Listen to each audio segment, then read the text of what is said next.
नमस्कार, कैसे हैं आप लोग। नीति निर्देशक सिद्धांत का जो दूसरा भाग है वो आपके सामने है। इस भाग में ये जो भाग है वो खत्म हो जाएगा और उसके बाद हम मौलिक कर्तव्य करेंगे। आप लोग ये जो क्लास देख रहे हैं इनको समझने के लिए आपको पिछली वीडियोस भी देखना देखिए जरूरी है। मैं आप लोगों से बार बार आग्रह करता हूँ कि आप लोग वीडियोस पूरी देखा कीजिए।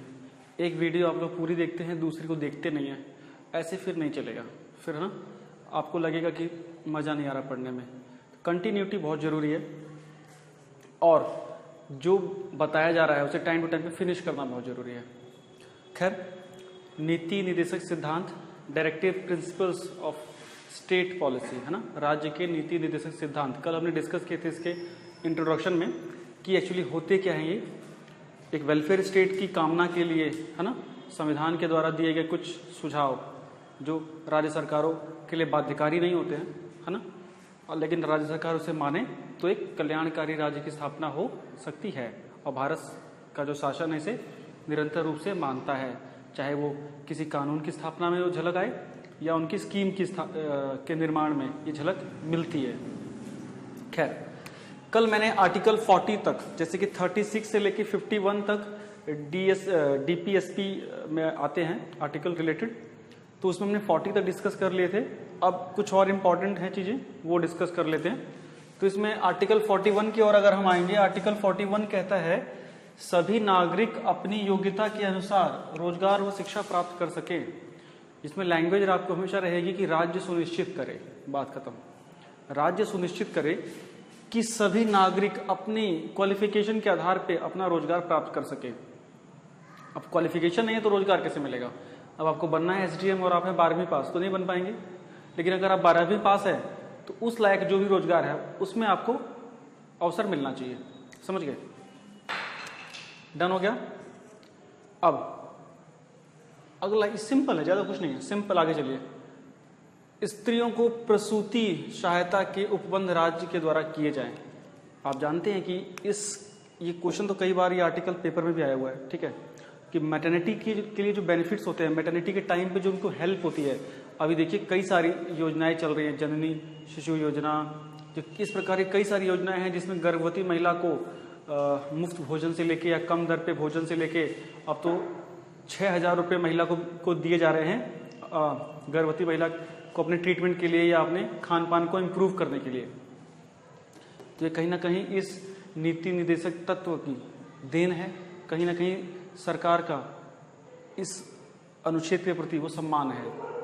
अगला, ये बहुत इंपॉर्टेंट है, लेडी की मैटरनिटी से जुड़ी हुई हेल्प को से संबंधित है ये। नेक्स्ट में चलते हैं। 43 मैंने छोड़ दिया था, वैसे कभी आया नहीं है, लेकिन 43A अमेंडमेंट 42वें संशोधन 42वें अमेंडमेंट के बाद इसमें जोड़ा गया था, जिसके अंतर्गत है कि जो औद्योगिक संस्थान हैं उसके मैनेजमेंट में कर्मचारियों को भी इंक्लूड किया जाए, है ना, थोड़ा सा मतलब बराबरी का दर्जा हो जाए ना, समाजवाद दिखता है इसमें आपको, कि जो इंडस्ट्रियल बॉडीज हैं या जो भी इंस्टीट्यूशनल बॉडीज हैं उसमें मैनेजमेंट में कुछ वर्कर्स की भी से हो। ये कौन कहता है? आर्टिकल 43 कहता है ना। औद्योगिक इकाइयों के प्रबंधन में वर्करों की भी भागीदारी सुनिश्चित की जाए। ठीक है, कर लीजिएगा आप लोग, मैंने बता दिया आपको।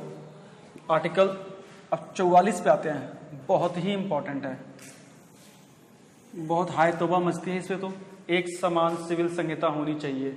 हमारे नीति निर्देशक सिद्धांतों में भी घोषणा हो रखी है कि एक देश में एक समान नागरिक के लिए आचार संहिता होनी चाहिए।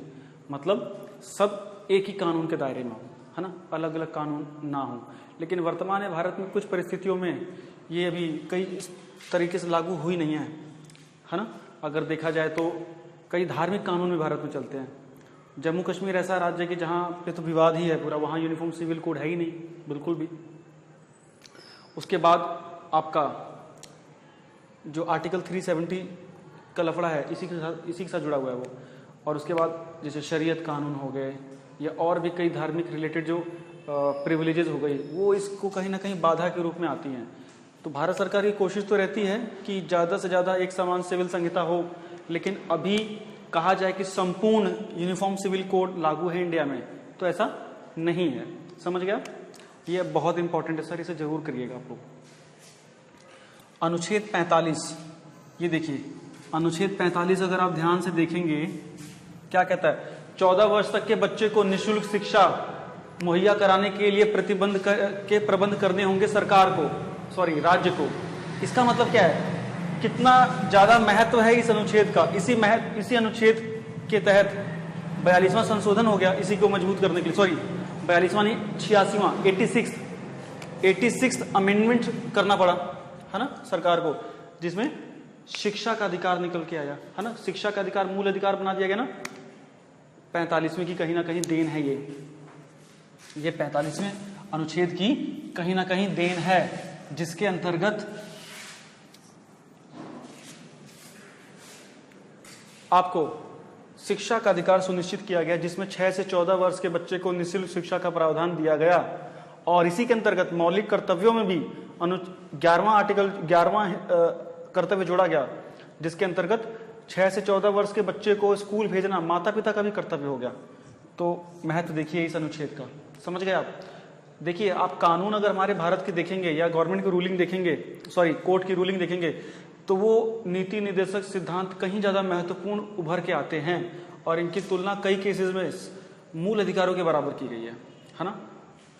मिनर्वा मिल का जो एक केस था बहुत फेमस था, मिनर्वा मिल में मूल अधिकार और नीति निर्देशक सिद्धांत इन दोनों को हमारे संविधान का ही बड़ा ही आधारभूत ढांचा बोला गया है, बेसिक स्ट्रक्चर बोला गया है, समझ गए। तो ये आप देखिए कि कितना जोरदार हिस्सा है ये आपका, और निरंतर क्वेश्चन इसमें से आते हैं, कोई डाउट नहीं है इसमें। आपका सिविल कोड वाला हो गया, अनुच्छेद 45 भी हो गया। आते हैं अनुच्छेद 46 के ऊपर। अनुच्छेद 46 क्या कहता है, डिप्राइव्ड लोग, डिप्राइव्ड कम्युनिटी, कमजोर कम्युनिटी के लोग, शेड्यूल्ड कास्ट, शेड्यूल्ड ट्राइब या जो पिछड़े लोग हैं, उनकी शिक्षा एवं उनकी आर्थिक मजबूती के लिए सरकार को मेहनत करनी पड़ेगी कि आर्थिक रूप से वो सुरक्षित रहें, शैक्षिक रूप से वो सुरक्षित रहें। इसके प्रबंध सरकार जरूर से जरूर करे। इसके अंतर्गत देखिए कितने वजीफे, कितने स्कॉलरशिप अलग अलग प्रकार की निकाली गई है ना।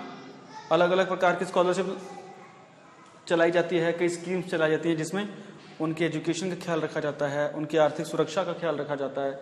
जनधन योजना देख लीजिए, कई प्रकार की ऐसी योजनाएं देख लीजिए जिसमें डिप्राइव्ड कम्युनिटी के लोगों को आर्थिक रूप से मजबूत बनाने की कोशिश की जा रही है, जिससे वो सामाजिक दायरे में और जुड़ सके। Next 47th very much important, मादक पदार्थों है ना पे प्रतिबंध लगाया जाए है ना। मादक पदार्थों के सेवन पे, ड्रग टाइप के जो आइटम है ना, जो नशीले पदार्थ हैं उसके सेवन पे राज्य प्रतिबंध लगाए, राज्य प्रतिबंध लगाए। इसीलिए भारत सरकार ड्रग के ऊपर कई सारे कानून लेके आती है, कई सारे सख्त कानून लेके आती है। आप लोग देखेंगे कि भारत के कई राज्य इस समय नशे की कितनी पीड़ा झेल रहे हैं, जिसमें पंजाब का तो जिक्र आप सबको पता होगा कि कितने जड़ों तक, कितने रूट्स तक ये यूथ को बर्बाद कर रहा है।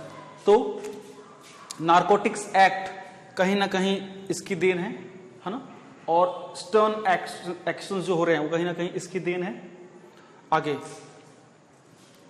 अनुच्छेद 48, आर्टिकल 48 कहता है कि पर्यावरण का संरक्षण करने भी राज्य सुनिश्चित करे, पर्यावरण को, एनवायरनमेंट को कंजर्व करे, वाइल्ड लाइफ की सिक्योरिटी का ध्यान दे। जो नेशनल पार्क स्थापित हो रहे हैं या सेंचुरीज बन रही हैं, अलग अलग रिजर्व बन रहे हैं है ना, बायोस्फीयर रिजर्व बन रहे हैं, सीधे सीधे झलक रहा है कि आर्टिकल 48 का पूरी तरह सम्मान किया जा रहा है और ऐसे ऐसे कानून बनाए जा रहे हैं। अभी आपने देखा होगा TSR सुब्रमण्यम की पूरी कमेटी का निर्माण हुआ था, ये जो वाइल्ड लाइफ एक्ट के जो प्रोटेक्शन एक्ट हैं उनको, इनकी रिवीजन के लिए, और वो रिवाइज हुए है ना। तो article 48 is very much important, paper में आया भी हुआ है नो डाउट।